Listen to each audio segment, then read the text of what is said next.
Hello दोस्तों, इस video में देख लो। ये है फ्रिज। अगर आपके फ्रिज कूलिंग नहीं कर रहा है तो कई बार ऐसे भी फॉल्ट आते हैं जिसके लिए आपको टेक्नीशियन से मिस्त्री को बुलाना नहीं पड़ेगा।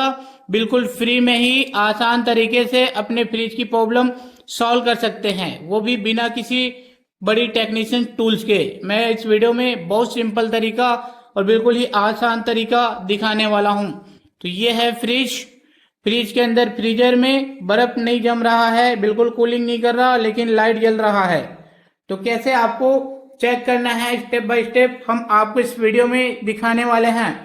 तो सबसे पहले यहाँ पर देख लो, ये होता है थर्मोस्टेट कंट्रोलर बटन। ये वाले बटन कहीं अंदर तो नहीं है, इस चीज को चेक कर लो। ठीक है। दूसरा ये बटन देख लो कहीं ऑफ तो नहीं है, इसको देख लो। अगर ये ऑफ होंगे तो इसको घुमाकर ऑन कर लेना। अगर ये बटन अंदर में दबा होगा तो इसको पूरे इस तरीके से ऑफ करोगे, ऐसे के बाद फिर से ऑन करोगे तो बीच वाले बटन बाहर आ जाते हैं। आपके फ्रिज में ये वाली प्रॉब्लम नहीं है। तो चलते हम फ्रिज के पीछे के साइड और आपको दिखाते हैं सबसे आसान और सिंपल तरीका। तो फिर यहां पर देख लो, हम आपको हमारे फ्रिज के पीछे के साइड से दिखा रहे हैं। यह है फ्रिज में लगी हुई कंप्रेसर। फ्रिज के कंप्रेसर को हाथ से छूते हैं तो ये अभी नहीं चल रहा है। ऐसे कंडीशन में कैसे आप उसको चेक कर सकते हो, बिल्कुल ही आसान और सिंपल तरीका दिखाने वाला हूं।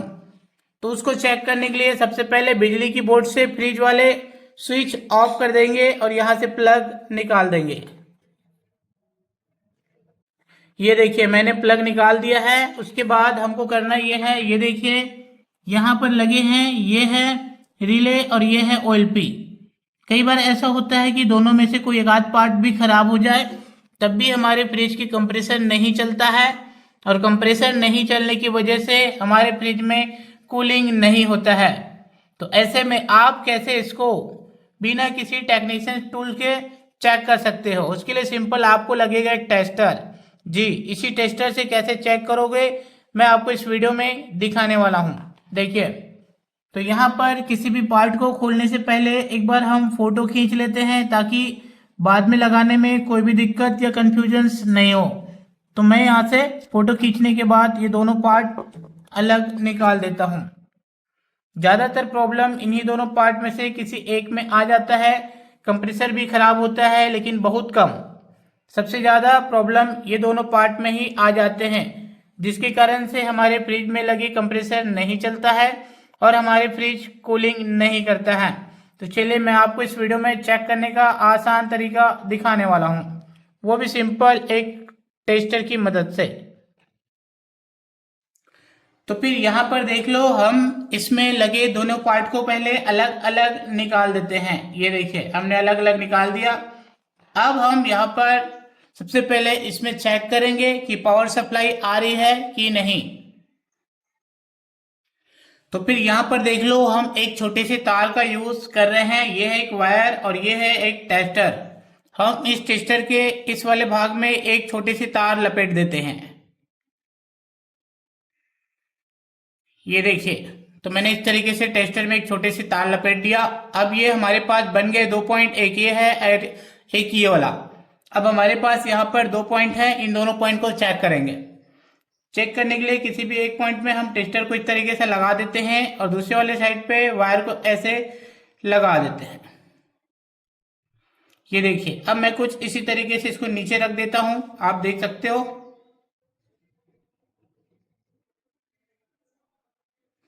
अब हम इसको चेक करने के लिए ये बिजली की बोर्ड में एक बार फिर से फ्रिज की प्लग वायर लगाकर ये चेक करेंगे कि अंदर से पावर सप्लाई यहां तक आ रही है कि नहीं। ये मैंने बिजली की बोर्ड पे लगा दिया।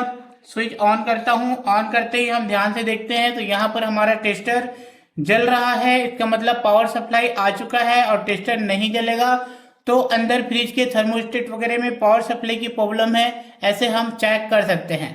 तो यहाँ पर पावर सप्लाई आ रहा है, टेस्टर जल रहा है।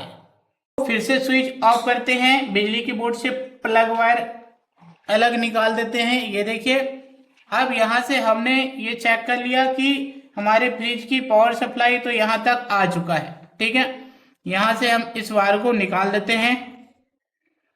और इस वायर को हम अभी हटा देते हैं।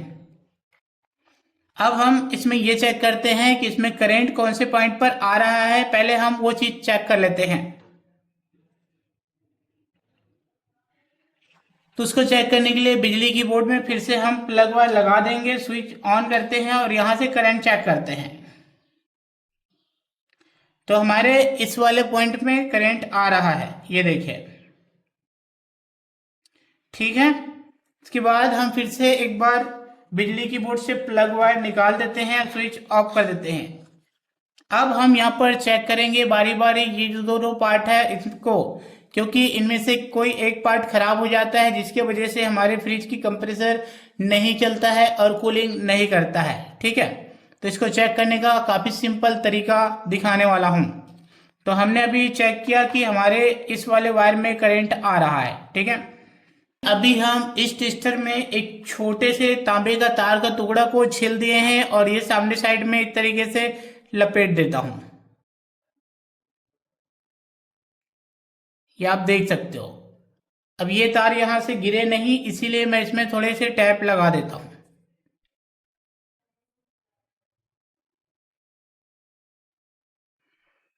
ये देखिए, बस अब हम आपको चेक करने का काफी सिंपल आसान तरीका दिखाने वाले हैं। तो ये है ओएलपी। ओएलपी को हम इस पार्ट में लगाएंगे जिसमें करंट आ रहा है, ये देखिए। अब हम ओएलपी के इस पार्ट से चेक करेंगे, यहाँ पर अगर हमारे टेस्टर जलता है तो ये ओएलपी ठीक है, नहीं तो खराब है, ऐसे हम पता लगा सकते हैं। उसके लिए मैं बिजली की बोर्ड में एक बार प्लग वायर लगाता हूँ और यहाँ से स्विच ऑन करता हूँ। अब यहाँ पर मैं चेक करूंगा इस तरीके से, ये देखिए। तो हमारा टेस्टर यहाँ ओएलपी में जल रहा है, यानी कि ओएलपी ठीक है, और नहीं जलता तो खराब है, ऐसे हम चेक कर सकते हैं। अभी मैं स्विच ऑफ करता हूँ, प्लग निकाल देता हूँ, क्योंकि हमने इसको चेक कर लिया ये ठीक है या फिर खराब। अब हम चेक करेंगे, ये है रिले। रिले में होते हैं दो होल, एक और ये दूसरा। तो इसके दोनों होल पे हमको बारी बारी चेक करना है। इसके लिए मैं इस रिले को इस पॉइंट पे लगा देता हूं जहां पर ये करंट आ रहा था, ये देखिए। अभी मैं फिर से एक बार बिजली की बोर्ड में इसको पावर देता हूं। ये बिजली की बोर्ड में प्लग वायर लगा दिया, स्विच ऑन करता हूं। अब यहाँ पर हम इसकी जो दो होल है उसमें चेक करेंगे। हमने तार इसीलिए लगाया है क्योंकि इसके होल में टेस्टर आसानी से नहीं जाता है। अभी देखिए, एक होल में इस तरीके से अगर टेस्टर जल रहा है और इसके दोनों होल में इसी तरीके से जलेगा तभी ये ठीक है। अगर एक में जलेगा और एक में नहीं जलेगा तो ये खराब है। ऐसे आप सिंपली इस टेस्टर के ही मदद से चेक कर सकते हो। तो अभी आपने देखा कि बड़े ही आसान तरीके से फ्रिज के कंप्रेसर में लगे हुए रिले ओएलपी को चेक कर पाओगे। अगर रिले ओएलपी खराब है तो कंप्रेसर ठीक होगा। सिंपल आपको मार्केट में जाने हैं, सेम रिले ओएलपी लेकर आने हैं और आप जैसे खोले हैं उसी तरीके से लगा देंगे। और आपके फ्रिज की कंप्रेसर नहीं चल रहा था तो अगर कंप्रेसर ठीक होगा और गैस वगैरह बराबर होंगी तो आपके फ्रिज कूलिंग करने लगेगा। तो इसी तरीके से आप रिले ओएलपी को चेक करके और यहाँ से पावर सप्लाई को चेक करके ये कंफर्म कर सकते हो कि आपके फ्रिज की कंप्रेसर खराब तो नहीं है, ये चेक कर सकते हो। तो फिर इस वीडियो से जानकारी मिला हो तो वीडियो को लाइक शेयर करो। फिर से मिलते हैं कोई नई वीडियो में एक नई जानकारी लेकर।